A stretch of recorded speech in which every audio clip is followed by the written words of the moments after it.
Meron po bang line item ang PSB, Mr. President? Sang-ayon po sa itinatakda ng batas na ito.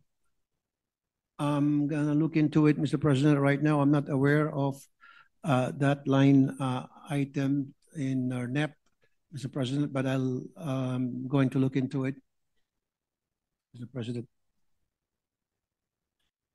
Kasi po, Mr. President, napansin ng representasyon na ito na meron po tayong budget for learning materials for learners with disabilities.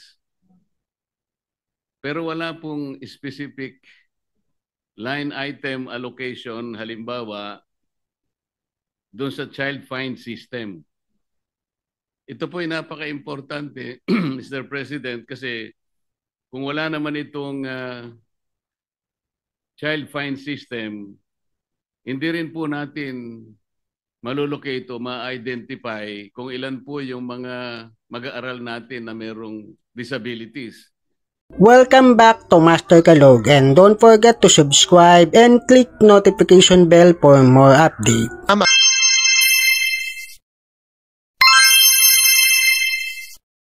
President, meron po tayong batas, itong Republic Act 11650, na kung tawagin po natin ay Act Instituting a Policy of Inclusion and Services for Learners with Disabilities in support of inclusive education.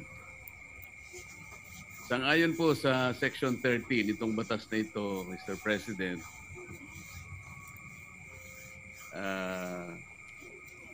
ito po ay naglalaman ng program support budget na kung babasahin po natin ay ganito po ang nakasulat dito: to ensure the institutionalization of services for learners with disabilities, a PSB, meaning to say program support budget for learners, shall be included as a line item in the general appropriations of the DepEd. I'd like to find out, Mr. President, dito po sa ating pinag-uusapan o kinukonsider na 2026 budget, particularly on DepEd, meron po bang line item ang PSB, Mr. President? Sang-ayon po sa itinatakda ng batas na ito. I'm gonna look into it, Mr. President. Right now, I'm not aware of that line item in our NEP, Mr. President, but I'll going to look into it, Mr. President. Kasi po, Mr. President, napansin ng representasyon na ito na meron po tayong budget for learning materials for learners with disabilities. Pero wala pong specific line item allocation, halimbawa, doon sa child fine system. Ito po ay napaka-importante, Mr. President, kasi kung wala naman itong child fine system, hindi rin po natin malulocate o ma-identify kung ilan po yung mga mag-aaral natin na merong disabilities sa buong bansa, kung nasa ang eskwela po sila. At hindi rin po natin malalaman kung ilan ang mga naka-enroll sa mga eskwelahan. So mahihirapan po tayo kahit na alam natin na napaka-importanting masuportahan po natin lahat. Ngunit kung hindi naman po natin alam kung sino-sino sila at kung nasaan sila, sapagkat wala nga pong line item na nakalagay sa budget, ito naman po itinatadhana ng batas, mahihirapan po tayo, Mr. President. This representation tried since last week to inquire from the LBRMO kung talaga pong nakapaglagay ang DepEd ng line item ayon po sa itinatadhana ng batas. Ngunit hanggang ngayon po ay mukhang sila'y nahihirapan din na tingnan mula sa DepEd. Parang wala nga po, Mr. President.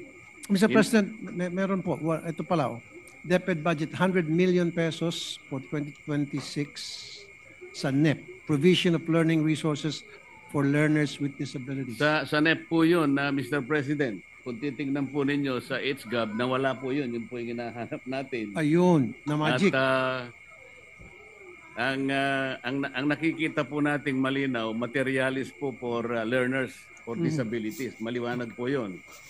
Ngunit kung ang pag-uusapan natin para malocate po natin, nasaan po lahat ang mga mag-aaral po nating may disabilities, wala po tayong magagamit na pantustos dyan sapagkat wala po yung child fine system. Hindi lamang po yun, Mr. President, sana'y nagkakamali po ako pero wala rin po yung hiring of specialists for diagnosis and assessment of LWDs and the prescription of appropriate intervention.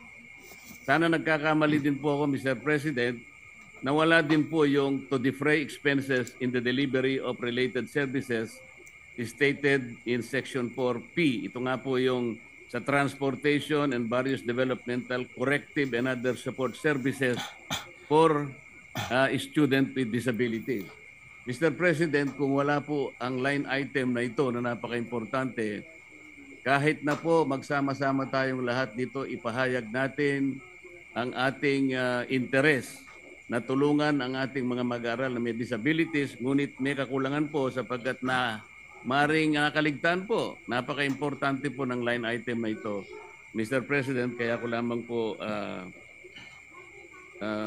sinubukan na maalaman talaga. Sana po ay makita na po natin.